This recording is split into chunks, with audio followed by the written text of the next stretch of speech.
Hello everyone, welcome to my channel. My name is Rashi Goel and in this video we are going to solve 15% by 3% is equals to what?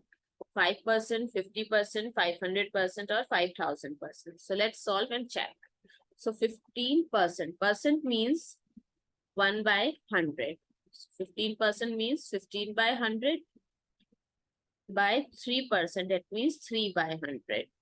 So we can write 15 by 100 times 3. This 100 goes to the numerator. Now we can cancel out 100 by 100. So what is left? 15 by 3, which is equals to 5. So our answer comes in whole number 5, but our options are in percentage. So we are going to convert it by multiplying and divide by 100 in numerator and denominator. So it becomes 500 by 100 or 500 times 1 by 100, and 1 by 100 means percentage. So it is 500%. That is option number C.